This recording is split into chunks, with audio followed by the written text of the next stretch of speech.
ہمیشہ یہ کہتا ہوں کہ اس پاکستان کے سیاستدان دنیا کے خوش قسمت ترین سیاستدان ہیں جن کو اتنی بیوقوف قوم میسر آئی ہوئی ہے. میں سب سے پہلے مونس الہی صاحب کا نام لوں گا.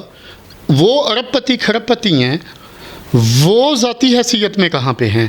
بلاول ذاتی حیثیت میں کہاں پہ ہے؟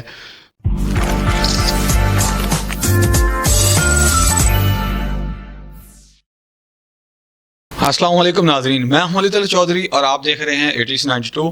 ناظرین، میرے ساتھ اس وقت موجود ہیں رضائے مصطفیٰ چودھری صاحب، جو کہ جوائنٹ سیکرٹری ہیں کاف لیگ کے، مسلم لیگ کاف لیگ کے، اور کچھ دن پہلے وہ تونسا شریف گئے ہوئے تھے سیلاب زدگان کی مدد کرنے کے لیے. اس ٹاپک کے اوپر، اس مسئلے کے اوپر ان سے بات چیت کریں گے اور ان کا وہاں پوچھیں گے کہ وہاں پہ کیا حال ہے اور ان کی پارٹی کا کیا سٹانس ہے، کیونکہ ان کی پارٹی اس وقت پاور میں ہے تو وہ کیا سیلاب زدگان کے لیے پالیسی بنا رہی ہے یا کام کر رہی ہے. السلام علیکم سر.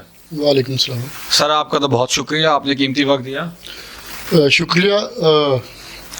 سب سے پہلے آپ نے جو کاف لیگ کی بات کی یا گورنمنٹ کے اندر ہونے کی بات کی، تو یہ خیر سب کو پتہ ہے کہ اس ٹائم جو چودھری پرویز الہی صاحب ہیں، میرا یہ خیال ہے کہ وہ اس ٹائم PTI کے وزیر اعلیٰ ہیں.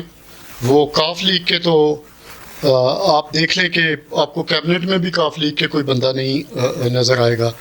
اور میں یہ بالکل ایمانداری سے سمجھتا ہوں، اور میں خیر شروع سے میں اس بات کا حامی تھا کہ یہ مینڈیٹ جو ہے وہ پیورلی جو ہے وہ PTI کا مینڈیٹ ہے.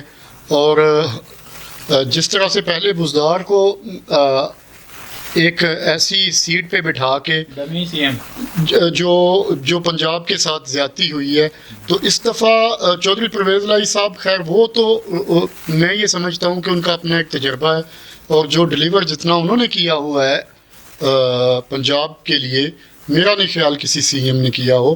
لیکن تاریخ میں کسی CM نے پورے پنجاب کو پنجاب سمجھا ہے. یہ واحد شخصیت ہیں پرویز الہی صاحب. میرے ہزاروں اختلافات ہو سکتے ہیں، لیکن جو میرا تجربہ ہے یا میرا مشاہدہ ہے اس کے مطابق یہ واحد CM تھے جنہوں نے لاہور کی بجائے پورے پنجاب کو پنجاب سمجھا اور پورے پنجاب میں بجٹ ایلوکیٹ کیا اور بہت سارے اصلاحات لائیں. میں یہی بات کر رہا تھا. بالکل میں یہ سمجھتا ہوں کہ میں اکثر بلکہ یہ بات کہتا ہوتا ہوں کہ آپ لوگ بالکل نیوٹرل ہو کے ایمانداری کے ساتھ اگر آپ اپنے پاکستان کے 75 سال جو ہیں اس کو اسٹڈی کریں، تو پنجاب کی گورنمنٹ کو خاص طور پہ اگر آپ لوگ اس کی اگر آپ جائیں اس میں، تو آپ کو چودھری پرویز الہی صاحب کے جتنے انسان دوست یا عوام دوست جو ان کے پروجیکٹ ہیں وہ کسی اور CM کے نظر نہیں آئیں گے. تو اس میں کوئی اس وقت نظر نہیں آ رہے. معذرت قطع کلامی کے لیے میں وہی آپ اگر میری بات کمپلیٹ ہونے دیں تو میں یہ سمجھتا ہوں کہ جس طرح پچھلی دفعہ بزدار کو CM لا کے ایک پاکستان کے سب سے بڑے صوبے کے ساتھ زیادتی کی گئی تھی، تو میں یہ سمجھتا ہوں کہ اس دفعہ بھی خان صاحب کو چودھری پرویز الہی صاحب، چونکہ ان کا ایک ٹریک ریکارڈ ہے کام کرنے کا، تو اس ٹائم میں نہیں سمجھتا کہ ان کو اس طرح سے وہ با اختیار بھی ہوں گے یا اس طرح سے وہ اپنی مرضی کے فیصلے لینے کی بھی پوزیشن میں ہوں گے، کیونکہ وہ جو بالکل برملا یہ بات کہہ سکتے ہیں کہ اگر مجھے خان صاحب آرڈر کریں تو میں سیکنڈز کے اندر یا منٹوں کے اندر پنجاب اسمبلی جو ہے ڈیزالو کر دوں گا. تو پھر آپ خود سمجھ سکتے ہیں کہ پھر پنجاب کے اندر CM کون ہے. پنجاب کے اندر CM تو پھر خان صاحب ہی ہیں، جس طرح پہلے 3.5 سال رہے. اور میرے خیال سے خان صاحب کو انٹرپشن نہیں کرنی چاہیے، اور چودھری پرویز الہی کو اگر CM بنایا ہے تو ان کو اپنے پورے اختیارات استعمال کرنے چاہیے. اچھا سر، میرا اگلا سوال یہ ہے کہ آپ تونسا شریف گئے، وہاں پہ کیا حالات ہیں، ذرا اس کے بارے میں بتائیں، پھر اگلا سوال کرتے ہیں. دیکھیں جی، تونسا میں جو حالات ہیں، میں آپ کو بالکل ایمانداری سے یہ بات کہہ رہا ہوں کہ اگر وہ حالات کوئی بھی جو ہے وہ اس ٹائم جو نارمل ایک لائف ہم لوگ اس طرف گزار رہے ہیں، اگر کوئی بھی انسان وہ حالات دیکھ لے تو میں دعوے سے کہہ سکتا ہوں کہ وہ کھانا کھاتے ہوئے جب جو کوئی کھانا تھوڑا بچ جاتا ہے یا ایکسٹرا فضول خرچی کرتے ہوئے یا کچھ اپنی خواہشات کے اوپر کچھ چیزیں خریدتے ہوئے وہ 101 بار سوچے گا کہ یار میرے وہاں پہ پاکستانی بھائی یا انسانیت کے ناطے میرے جو بھائی ہیں وہ ان حالات سے گزر رہے ہیں اور میں کس طرح کی لائف گزار رہا ہوں. تو میں کہنے کا مقصد صرف اتنا سا ہے کہ اس ٹائم وہاں پہ سیلاب زدگان جو ہیں وہ جو صورتحال میں دیکھ کے آیا ہوں اس کے بعد تو پھر اس سے بھی زیادہ تباہی والا سیلاب آ چکا ہوا ہے. تو میں یہ سمجھتا ہوں کہ اس ٹائم ہمارے ہاں جتنی بھی تقریبات ہیں سرکاری سطح کی یا جو بھی مخیر حضرات ہیں ان کو اپنے جو بجٹ کا یا اپنی روزمرہ زندگی کا جو ان کا ایک خرچہ ہے یا ان کا جو لائف سٹائل ہے اس میں سے کچھ نہ کچھ بچا کے اپنے ان بھائیوں کی طرف اپنے اس انسانیت جو انسانیت کی جو ایک زندہ مثال وہاں پہ ایک آزمائش کی گھڑی میں ہے ان کی طرف ضرور توجہ وہ دیں. میں دعوے سے کہہ سکتا ہوں کہ اگر وہ اپنی آنکھوں سے دیکھ لیں تو ضرور اس طرف توجہ دیں. میں وہاں سے ہو کے آیا ہوں, ہم لوگوں نے وہاں پہ جو ویڈیوز جو پکچرز, میں اپنے سننے والوں کو بلکہ یہ بتانا چاہوں گا کہ خدا کے لیے اگر میں بار بار اس کو اپنی فیس بک سے یا سوشل میڈیا سے اس کو اپلوڈ کر رہا ہوں تو میں اس کے کوئی پوائنٹ اسکورنگ نہیں چاہتا ہوں. مجھے پوائنٹ اسکورنگ کی کوئی ضرورت نہیں ہے, میں صرف وہ ہائی لائٹ کرنا چاہتا ہوں, میں وہ چیزیں لوگوں کو دکھانا چاہتا ہوں کہ وہاں پہ حالات کیا ہیں. میں نے وہاں پہ جو حالات دیکھے ہیں میں الحمدللہ سے انشاءاللہ باذن اللہ میں ایک دفعہ پھر اس کوشش میں ہوں کہ ان کے لیے کچھ نہ کچھ جو بھی اپنی کیپیسٹی میں کر سکتے ہیں کریں. اور میری تمام مخیر حضرات سے یہ اپیل ہے کہ آپ لوگ بھی ان کی طرف دیکھیں. سر آپ نے 500 کے قریب گھرانوں کو وہاں راشن دیا, تو وہاں تو کئی لاکھ گھرانے جو ہے وہ اس چیز کی منتظر ہیں کہ بڑے شہروں سے ہمارے بھائی آئیں ہماری امداد کریں. ابھی تو فی الحال ان کو کھانے کے لالے پڑے ہوئے ہیں, باقی سامان جہیز کچھ بچیوں کا جانور وغیرہ سارے بہہ چکے ہیں. تو آپ نے پارٹی کو کوئی آفیشیل لیٹر یا نوٹس بھیجا ہے اپنے مرکزی احباب کو یا جو آپ کے M N A M P As ہیں کہ بھائی اس طرف کوئی توجہ دلاؤ نوٹس ہونا چاہیے, اس کے اوپر کوئی پارٹی کی بیس پہ کام ہونا چاہیے, یا سی ایم صاحب اگر راجن پور جاتے ہیں تو صرف راجن پور سے ہی فوٹو سیشن کروا کے واپس آ جاتے ہیں, باقی شہروں کے اندر بھی جانا چاہیے؟ دیکھیں جہاں تک پارٹی کا تعلق ہے, جہاں تک آپ لیٹر کی بات کر رہے ہیں یا نوٹس دلانے کی بات کر رہے ہیں, تو میں اپنی پارٹی کے اندر جتنا سوشل ورک یا سوشل میڈیا پہ جتنی میری وہ اپیرنس ہوتی ہے تو میں نہیں سمجھتا ہوں. میں اگر اپنی پارٹی کے اللہ نہ کرے خان صاحب کی اکثر پالیسیز دیکھیں, سیاست کیا ہے, سیاست میرے نزدیک ایشوز کا نام ہے. تو کسی بھی ایشو کے اوپر اگر میں کچھ لکھتا ہوں یا بولتا ہوں تو فوراً سے مجھے تنقید آتی ہے. تو یہ سوشل میڈیا پہ جو میرا کام چل رہا ہے ڈیفینیٹلی یہ بھی تو لوگوں نے دیکھا ہوگا نا. میں یہ سمجھ رہا تھا, میں یہ سمجھتا تھا کہ مجھے خود اپروچ کیا جائے, میں لوگوں کو بتاؤں جا کے, میں دکھاؤں کہ میں کیا وہاں پہ کر کے آیا ہوں یا وہاں Subscribe and press the bell icon. پہ صورتحال کیا ہے.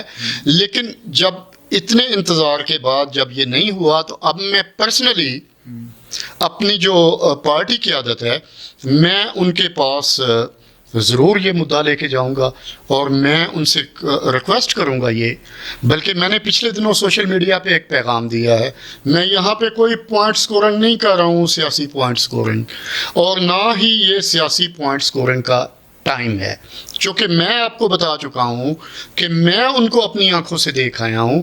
میرا یہ خیال ہے کہ اس ٹائم ہمارے جو نوجوان لیڈر ہیں پاکستان کی سیاست کے, جو سیاست کے خاندان نسل در نسل یہاں پہ چلے آ رہے ہیں, میری گزارش ان سے ہے کہ دیکھیں, میں یہ سمجھتا ہوں کہ گورنمنٹ کے اندر اگر آپ کو سی ایم شپ یا پی ایم شپ مل جاتی ہے, وہ کسی بھی انسان کو مل جائے, تو وہ جو گورنمنٹ کے فنڈز ہوتے ہیں یا جو گورنمنٹ کی مشینری ہوتی ہے اس کو استعمال کر کے آپ ڈیفینیٹلی اپنا کچھ نہ کچھ کام کرتے ہیں. بعض دفعہ وہ فارمیلٹیز کی حد تک ہوتا ہے, بعض دفعہ اس کا کچھ نہ کچھ امپلیمنٹ بھی ہوتا ہے. لیکن میں یہاں سوال یہ اٹھانا چاہتا ہوں کہ یہ جتنے بھی سیاستدان ہیں, جتنے بھی لیڈران ہیں, یہ ذاتی حیثیت میں کہاں پہ ہیں؟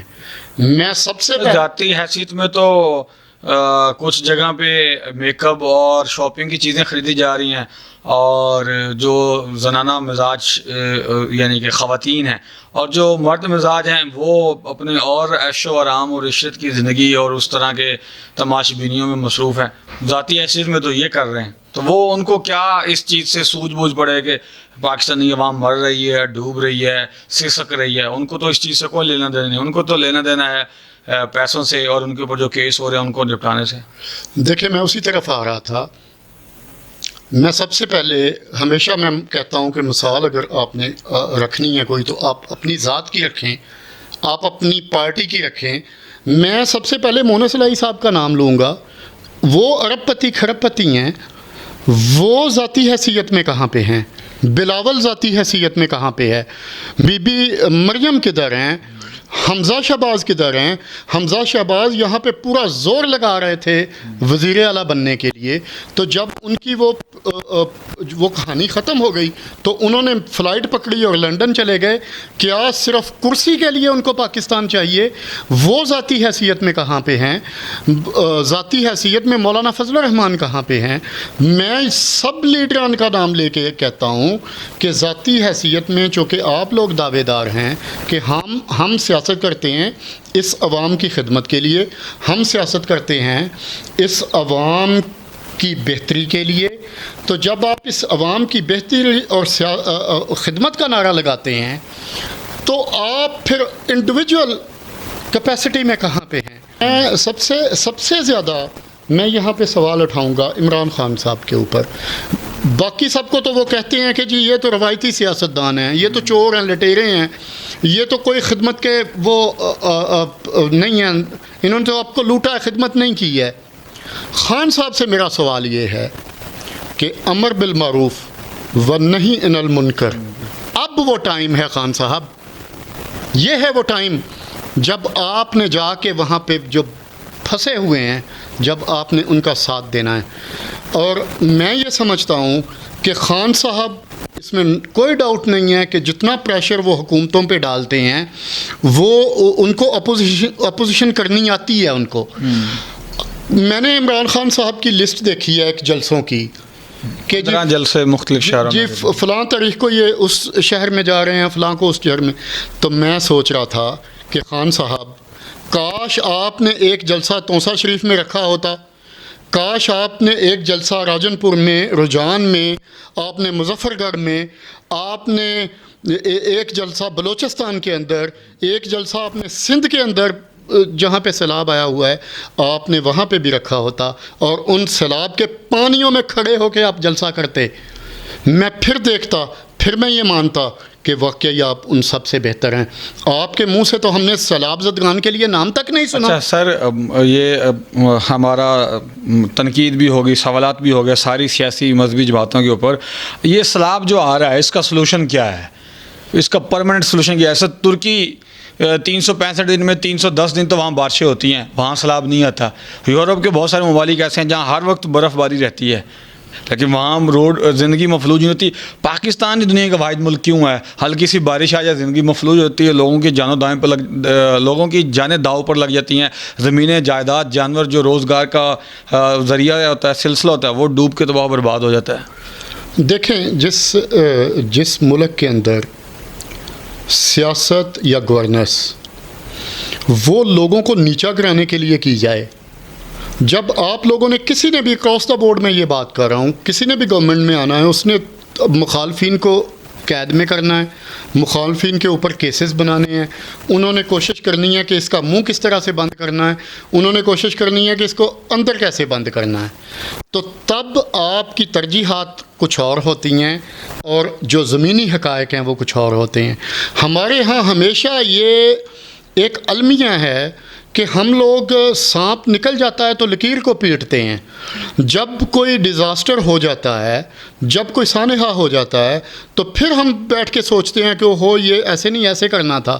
اس سے پہلے یہاں پہ کوئی اس پہ کوئی پلاننگ ہی نہیں ہوتی، کوئی اس کے اوپر جو ہے وہ کوئی بات ہی نہیں کرتا، ان کی ترجیحات ہی کچھ اور ہوتی ہیں.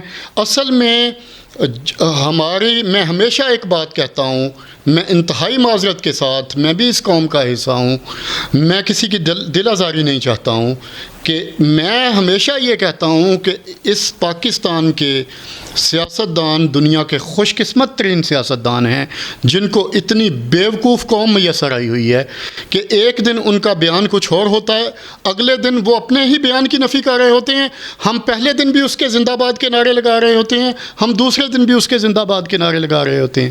تو بات میرا بھائی یہ ہے کہ گورنمنٹ یا حکومتیں یا ریاست بھی اسی قوم کے لیے کچھ کرتی ہیں جس قوم کو اپنا حق لینے کا شعور آتا ہو، جن کو اپنے فرائض کی ادائیگی کا شعور آتا ہو. تو جو قوم خواب غفلت میں سوئی ہوئی ہو اس کو پھر جیسے مرضی بیوقوف بنایا جائے، ان کے لیے کوئی ترقیاتی منصوبے لائے جائیں یا نہ لائے جائیں، ان کو کوئی فرق نہیں پڑتا، اگلی دفعہ پھر ان کو ووٹ مل جانے. چلیے سر وہ ٹھیک ہو گیا، لیکن اگلے سال یہ سیلاب نہ آئے، اس طرح بارشوں سے یا دریاؤں سے پانی اکٹھا نہ ہو، اگر ہو تو وہ آباد کار علاقوں میں نہ جائے، اس کا سلوشن کیا ہے؟ آپ کی نظر میں کیا سلوشن ہے اس کا؟ دیکھیں سلوشن تو پوری دنیا میں اس کا سلوشن ڈیمز ہے، اس کا سلوشن ہے آپ حفاظتی بند باندھتے ہیں، ٹھیک ہے، اور آپ اپنے جتنے بھی آپ کے جو آپ کی ٹیمیں ہیں، جو آپ کے انجینئرز ہیں، جو یہ اس کا ایک بہتر سلوشن آپ کو دے سکتے ہیں. جیسے میں ایک نام لوں گا کالا باغ ڈیم کا. جب آپ کو آپ کی جتنی بھی ٹیکنیکل ٹیمز تھیں، انہوں نے جب آپ کو ایک وہ حل بتایا ہوا ہے، آپ اس کو بناتے ہو متنازع، اس پہ صوبائی سیاست ہوتی ہے، اس پہ قومی سیاست ہوتی ہے، اور وہ اس قسم کے منصوبے جو ہیں وہ کسی نہ کسی کھڈے لائن لگ جاتے ہیں. تو میں جہاں تک جتنی ایک اپنی ناقص رائے میں یہ سمجھتا ہوں کہ جتنے بھی ایسے علاقے ہیں وہاں پہ ٹیمیں جائیں انجینئرز کی، جو اس سے متعلقہ جو بھی یوں سمجھے کہ کوئی زیادہ نالج رکھنے والے لوگ ہیں یا پالیسی میکر ہیں، وہ وہاں پہ جا کے اس کا وزٹ کریں، اس کا وہ سروے کریں، اور نیکسٹ اس قسم کی جو معاملات ہیں اس کی روک تھام ہو سکے. بالکل جی. رضائے مصطفیٰ چودھری صاحب، آپ کے قیمتی وقت کا اور آراء کا بہت شکریہ. ناظرین، ہمیں تھوڑا سا تاریخ کا مطالعہ کرنا چاہیے، مختلف کتابوں کے اوراق کو جو کھنگالنا چاہیے اور پڑھنا چاہیے، جس سے ہمیں شعور حاصل ہو، ہمیں پتہ چلے کہ کون محب وطن ہے اور کون محب وطن والوں کے خلاف ہے. جس چیز سے ہم لوگوں کو علم حاصل ہوگا، پھر ہی ہمیں پتہ چلے گا کہ ہمارے حکمران ہمارے ساتھ کیا ظلم و زیادتی کر رہے ہیں. اور میں ان مولویوں کو کہوں گا کہ خدا کا خوف کریں جو آپ جھوٹ بولتے ہیں اور کہتے ہیں کہ یہ جو بارش ہے، یہ سیلاب ہے، اللہ پاک کا عذاب ہے. یہ تو اللہ پاک کی رحمت ہے. اب آپ نے اس کو سمیٹنا تھا، آپ نے اس کو کنٹرول کرنا تھا، لیکن آپ لوگ اپنے حلوے کھانے سے اور دوسروں کے اوپر کیچڑ اچھاڑنے سے اور فرقوں بازیاں کرنے سے باز آئیں گے تو ہی ملک کی پلاننگ اور حکومت کے لیے کوئی کام کر سکیں گے. اسی کے ساتھ مجھے اجازت دیجیے. بہت شکریہ. اللہ حافظ.